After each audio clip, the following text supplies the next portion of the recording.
प्यारे विद्यार्थियों, आप सभी को मेरा नमस्कार। मैं डॉक्टर नेमीचंद कुमावत, सहायक आचार्य हिंदी विषय, राजकीय महाविद्यालय की आपके इस बीए प्रथम वर्ष विषय हिंदी साहित्य के प्रथम प्रश्न पत्र की आज की इस ऑनलाइन कक्षा में मैं आप सभी का हार्दिक अभिनंदन और स्वागत करता हूं।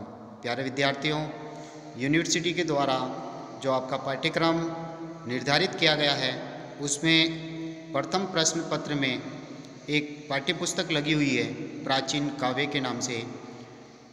इस पुस्तक में 12 कवियों की कविताएं संकलित हैं। ये सभी 12 कवि आदिकाल और भक्तिकाल के साहित्य से संबंधित हैं। पिछली जो ऑनलाइन कक्षाएं हुई थी उसमें हमने आपका ये जो 100 अंकों का पाठ्यक्रम है उसमें एक 10 अंकों का जो प्रश्न आपका बनता है काव्य शास्त्र से संबंधित, जिसमें काव्य गुण, काव्य दोष, काव्य रीतियाँ, शब्द शक्तियाँ, छंद और प्रमुख जो 16 अलंकार आपके पाठ्यक्रम में दिए हुए हैं उनको हमने पिछली ऑनलाइन कक्षाओं में उदाहरण सहित, लक्षण सहित विस्तार से उन्हें पढ़ा, उन पर विशेष तौर पे हमने बातें की। साथ ही आपकी जो ये पाठ्यपुस्तक हैं, इस पाठ्यपुस्तक से 10-10 अंकों की 3 व्याख्याएं होगी। इसी तरह से 20-20 अंकों के 3 प्रश्न होंगे, तो 60 अंकों के 3 प्रश्न और 30 अंकों की 3 व्याख्याएं, 90 नंबर की अंक योजना ये है। और 10 अंकों का काव्य शास्त्र पे प्रश्न आएगा, एक ही प्रश्न। इस तरह से आपके 100 अंकों का ये पाठ्यक्रम है। और पिछली जो ऑनलाइन कक्षाएं हुई इस पाठ्यपुस्तक से संबंधित, उसमें हमने 7 अध्यायों का विस्तार से अध्ययन कर लिया है। 7 कवियों की कविताओं पर हमने विस्तार से बातें की हैं, उनकी विषय वस्तु, उनके भाव विस्तार और इन पदों की व्याख्याएं हमने पढ़ी हैं। और पिछली 5-6 ऑनलाइन कक्षाओं से हम पढ़ते आ रहे हैं आपके इस पुस्तक का 8वां अध्याय मलिक मोहम्मद जायसी, जिन्होंने अवधी भाषा में और दोवा चौपाई शैली में पद्मावत नामक महाकाव्य लिखा था। प्रबंधात्मक कृति है ये। और इसका एक सर्ग आपके यहाँ पाठ्यक्रम में दिया हुआ है, उसके 15 पद यहाँ हैं। उसका नाम है नागमती वियोग वर्णन। और नागमती जो है राजा रत्न सेन की पत्नी है। राजा रत्न सेन चित्तौड़ के शासक थे।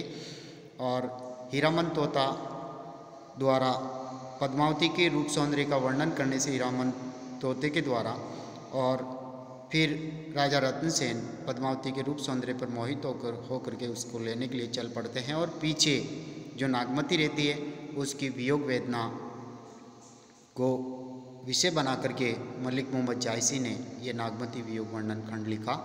तो पिछली कक्षाओं में हमने 10 छंदों तक विस्तार से अध्ययन कर लिया है। आज हम 11वें और 12वें छंद का यानी इस पद का विस्तार से अध्ययन करने जा रहे हैं। तो देखिए, पहली पंक्ति है इस 11वें छंद की, लागे माघ परे अब पाला, यानी माघ का महीना लग गया।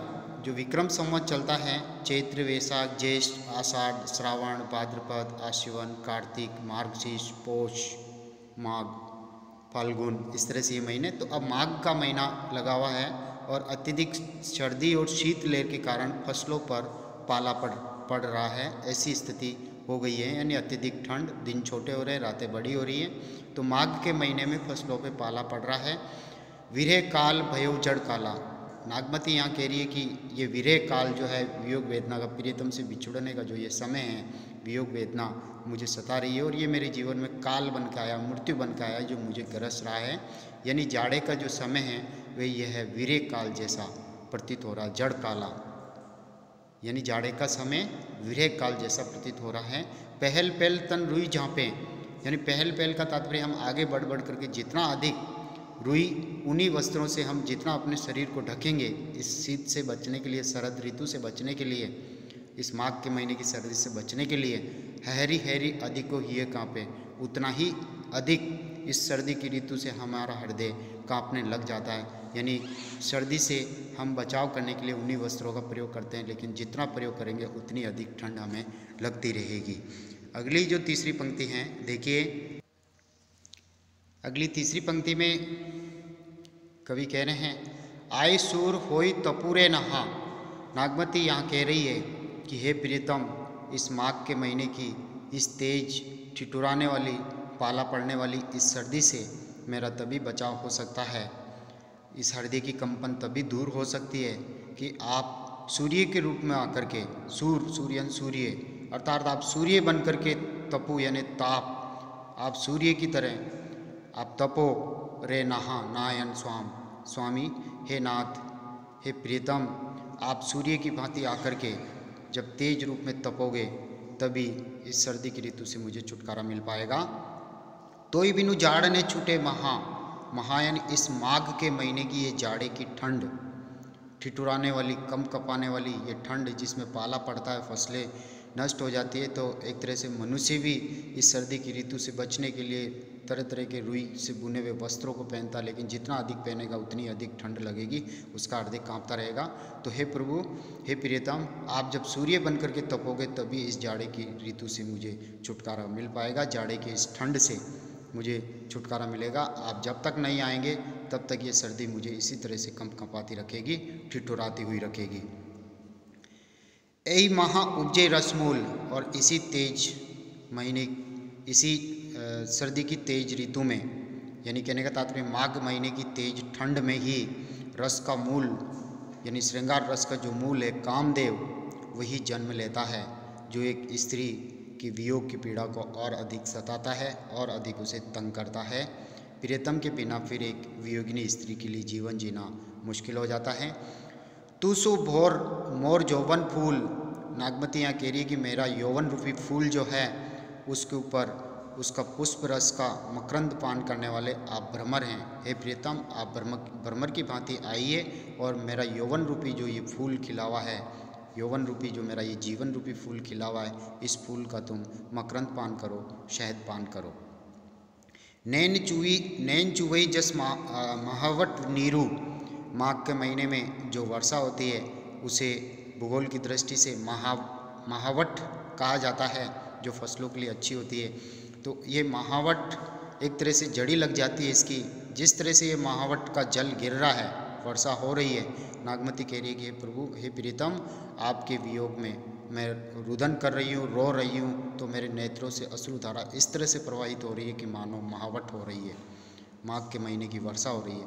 तोय बिनु अंग लाग सर चीरू, तोय बिनु, हे प्रियतम, तुम्हारे बिना मेरे अंग पर जो ये महावट की वर्षा हुई है, जिससे मेरे वस्त्र गीले हो गए हैं, ये गीले वस्त्र शरीर से चिपके हुए इस तरह से इस ठंड में लग रहे हैं जैसे मानो सरकंडे चुभ रहे हो, यानी सरकंडों में जिस तरह से आग लगती है उसी तरह से ये गीले वस्त्र मेरे शरीर को कष्ट दे रहे हैं, पीड़ा दे रहे हैं। टप टप बूंद परई अस ओला, और इस महावट में जो टप टप करके लगातार जो जड़ी लगी हुई है वर्षा की, वो जो बूंदें गिर रही है, वो बूंदें मेरे इस गीले वस्त्र पर या मेरे इस शरीर पर इस तरह से लग रही है कि जैसे मानो मेरे ऊपर ओलावृष्टि हो रही हो।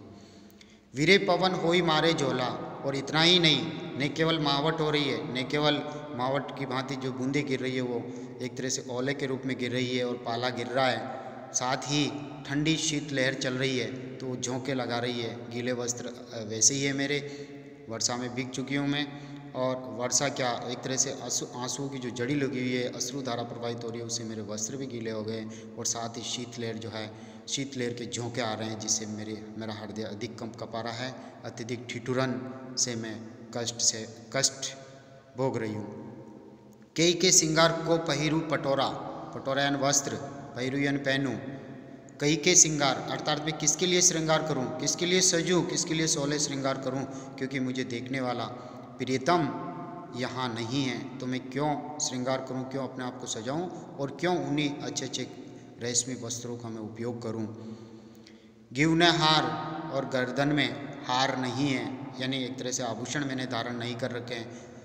रही हुई डोरा, डोरा यानी धागा, एक तरह से मैं वियोग वेदना में सूख करके ये स्त्री यानी नागमती जो है श्वेत क्षीण धागे के रूप में परिवर्तित हो गई है, तो हार की आवश्यकता ही नहीं है।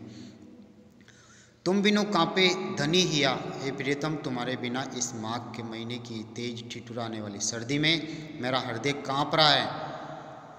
तन तिनूर भाडोल, तिनूर यानी तिनका, चारे के टुकड़े की भांति मेरा शरीर इतना दुर्बल क्षीण कृशकाय हो गया है कि एक चारे के तिनके की भांति बिल्कुल हल्का हो गया है। भाडोल, और हवा के झोंके में इधर उधर डोल रहा है। इतना ही नहीं, तेई पर इतनी क्षीण दुर्बल होने पर भी विरह जराई के, और ये वियोग वेदना मेरे इस तिनके के रूप में परिवर्तित हुए इस शरीर को बस जला ही डालना चाहती है। ये वियोग वेदना जला करके चेहे उड़ावा डोल, अर्थात ये मुझे राख में परिवर्तित करके मेरी राख को इधर उधर बिखेर देना चाहती है। इस तरह से यानी प्रकृति की जो उपादान हैं ये एक तरह से ऊहात्मक हैं और ये शीत ऋतु जो है एक तरह से काम भावनाओं को जन्म देने वाली है, श्रृंगारिक भावनाओं को जन्म देने वाली है। प्रियतम, आपके आगमन से ही मुझे इन सब चीज़ों से मुक्ति मिलेगी। अगला 12वां पद देखिए, फागुन पवन झकोरा बहा, अर्थात फागुन का महीना अब लग चुका, माघ के बाद में फागुन, और फागुन के महीने में जो है ठंडी ठंडी हवाएं बहती हैं, फसलें, गेहूँ की जो फसलें हैं वो पकने पे आती हैं, बानियाँ उसमें आ जाती हैं, मटर की फसल हुई, लहसुन की फसल हुई, एक तरह से शरद ऋतु की जो फसलें हैं, रबी की फसलें जिसको कह सकते हैं हम। तो कहने का तात्पर्य फागुन पवन, फागुन के महीने में शीत लहरें झकझोरा बही, झकझोर करके शरीर को झकझोरने वाली ठंडी ठंडी प्रवाहित हो रही है, जिससे अत्यधिक कष्ट हो रहा है। चौगुन सिऊ जाय नहीं सहा, और अब सर्दी जो है 4 गुना बढ़ गई है, अब इसे ये सहन नहीं हो सकती। तन जस पियर पात भा मोरा, और मेरा जो शरीर है तन जस पियर पात, पियर यानी पीले पत्ते, पीपल के पीले पत्तों की तरह हो गया है, अर्थात फागुन के महीने में जो 4 गुना सर्दी बढ़ गई है और जो शीत लहरें चल रही हैं, उस शीत लहर के प्रभाव से जिस तरह से पेड़ों के पत्ते पीले पड़ जाते हैं, उसी तरह से वियोग वेदना में भी इस शीत लहर से मेरा शरीर पीले पत्तों की भांति हो गया। उपमा अलंकार, तेई पर वीरे देई जगजोरा, इतना होने पर भी ये वियोग वेदना मुझे एक तरह से समाप्ति कर देगी। इतना कष्ट मेरे लिए ऐसे ही हो गया, प्रियतम का वियोग मेरे लिए ऐसे ही हो गया। तरिवर झरई झरई बन ढाका, तरिवर फागुन के महीने में पतझड़ होता है और पेड़ों पे जो पत्ते हैं वो पीले होकर के शीतलहर के कारण पीले होकर के वो नीचे झड़ जाते हैं, नीचे गिर जाते हैं। तो तरिवर यानी पेड़, झरई यानी झड़ते हैं, झरई बन ढाका, और झर रहे हैं ढाक के वन, खाकरा यानी प्लास की जो वन है, प्लास के पौधे, केसुला जिसको आपकी अपनी भाषा में खाकरा या केसुला आप कहते हैं, जो एक तरह से जंगल की आग भी ये कहलाते हैं, इनको प्लास वन भी बोलते हैं।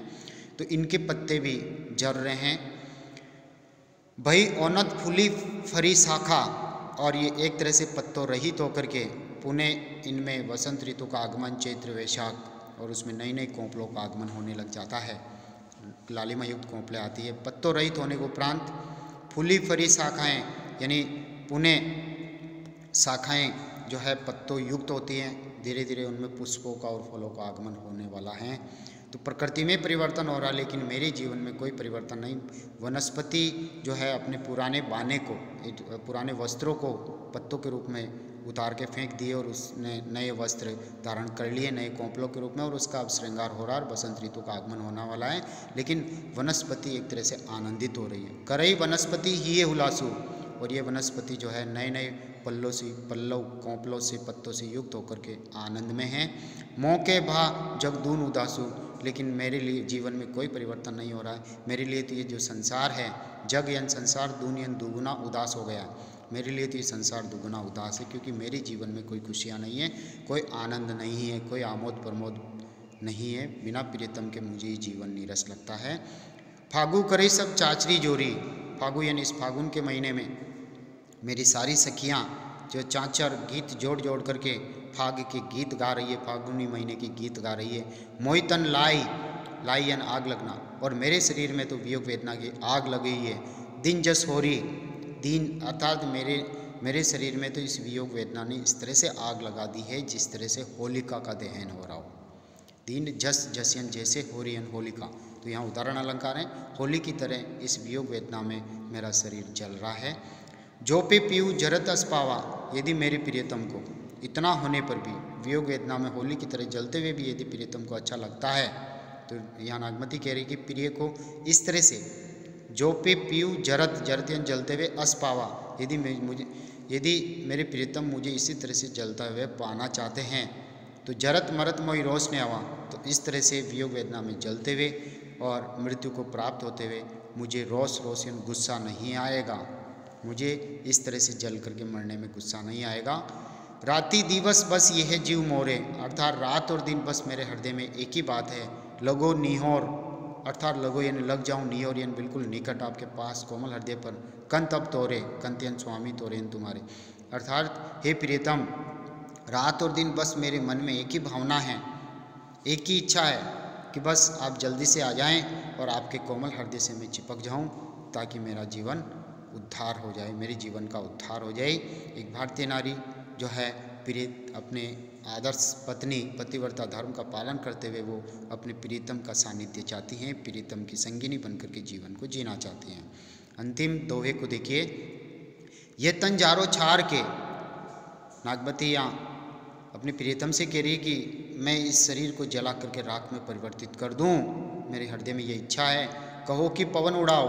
और फिर हवा को मैं कहती हूँ कि मेरी इस राख को उड़ा दे, तो उठा ले यहाँ से, जहाँ से मेरी चिता जली है राख में परिवर्तित हो जाए, और उस हवा को तो उड़ा, और उड़ा करके उस मार्ग पर ले जा करके गिराना।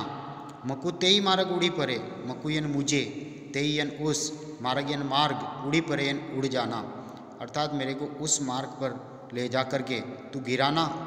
कंत धरे जे पाऊँ, अर्थात मेरे प्रियतम ने जहाँ जहाँ कदम रखे हैं उन कदमों पर तू मेरी राख को वहाँ बिखेर देना, ताकि एक पतिव्रता धर्म का पालन हो जाए और मेरे जीवन की सार्थकता हो जाए। अर्थात एक पत्नी का जीवन एक पति के साथ ही जुड़ा होता है। तो एक आदर्श भारतीय नारी की ये भावनाएं हैं कि वो अपने प्रियतम के साथ ही वो मोक्ष प्राप्त करना चाहती है, कि प्रियतम ने जहाँ जहाँ कदम धरे हैं उन कदमों पर मुझे मेरी राख को गिरा देना, ताकि उनके साथ मेरा जीवन उनके साथ जुड़ा हुआ और उनके साथ ही बना रहे और उनके साथ ही संसार सागर को मैं छोड़ूं।